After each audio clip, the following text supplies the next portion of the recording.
warahmatullahi wabarakatuh.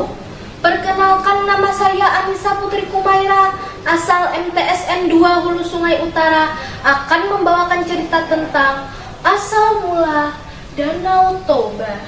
Di sebuah desa di daerah Sumatera Utara, hiduplah seorang petani yang bernama Toba. Dia seorang petani yang sangat rajin, namun sayang, hasil kebunnya tidak berhasil dan dia kelaparan. Karena lapar, Toba memutuskan untuk memancing di sungai. Lama sekali ia menunggu. Sekali nih. Hingga dia merasa putus asa. Ketika Toba ingin memutuskan pulang, tiba-tiba ada yang menarik umpannya. Dia pun menarik pancingnya, dan benar saja, di ujung kailnya terdapat ikan besar bersisik emas. Wah, ikannya besar sekali. Dia pun segera membawa ikan tersebut pulang ke rumah untuk dimasak. Ketika Toba sampai di rumah, dia kecewa sebab kayu bakar di rumahnya telah habis. Dia pun segera meletakkan ikan tersebut ke dalam baskom. Dan dia pergi ke ladang untuk mencari kayu bakar. Wah, aku akan makan enak hari ini sambil membawa kayu bakar ke dalam rumah. Ketika ia ingin mengambil ikan tersebut, alangkah terkejutnya ia sebab ikan tersebut telah lenyap. Yang ada hanya berkeping-keping uang emas. Hah? Berkeping-keping uang emas siapa ini? Dan kemana ikanku? Ketika ia membuka pintu kamar, alangkah terkejutnya ia sebab ada perempuan cantik yang sedang menyisir rambutnya di depan cermin.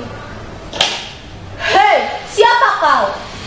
Perempuan itu menjawab, aku adalah jelmaan ikan yang engkau tangkap tadi, sedangkan koin-koin emas itu adalah sisik-sisikku.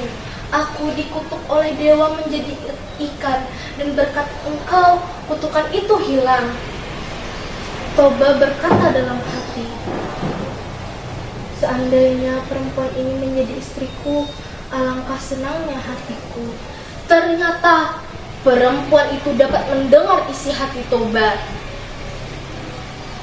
Aku bisa saja menjadi istrimu asal kau memenuhi satu syarat. Apakah syarat itu? Ketika kita menikah nanti, engkau tidak boleh menyebut asal-usulku sebagai ikan. Akhirnya Toba pun menyanggupinya. Toba dan perempuan itu pun menikah. Setelah beberapa tahun, mereka dikaruniai seorang anak laki-laki yang bernama Samosir.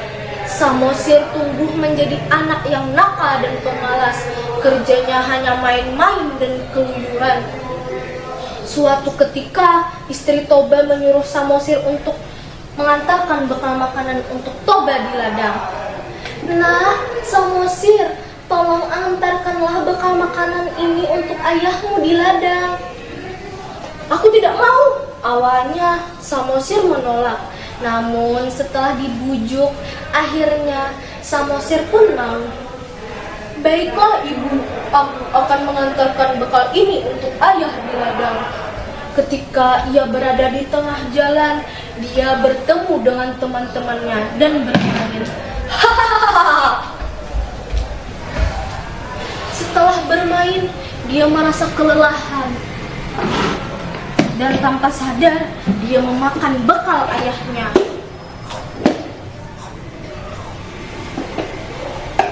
Dan dia baru ingat kalau bekal ini untuk ayahnya. Sementara Toba, dia sudah menunggu lama dan merasa lapar di ladang. Lama sekali. Di kejauhan, dia melihat Samosir sedang berlari-lari sambil membawa bekal makanannya.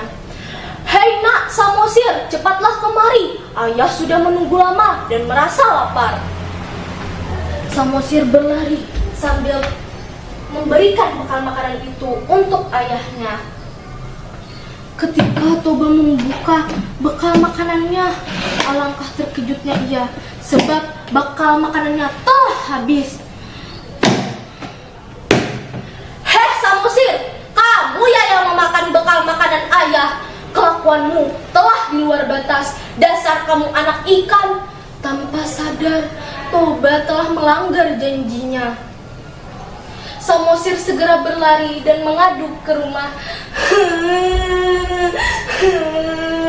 Ibu, apakah benar kata ayahku ini anak ikan?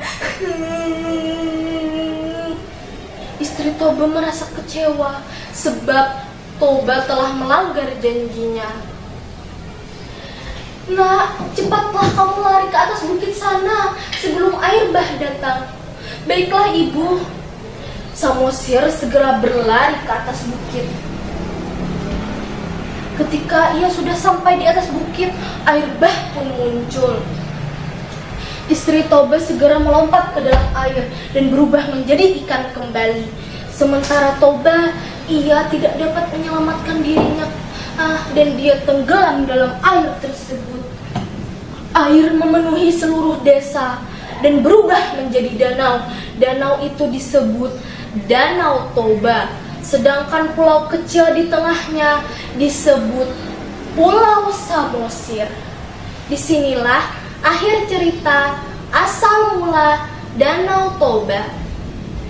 Hikmah yang dapat kita ambil dalam cerita ini adalah hendaknya kita berbakti kepada orang tua dan kita harus menepati janji.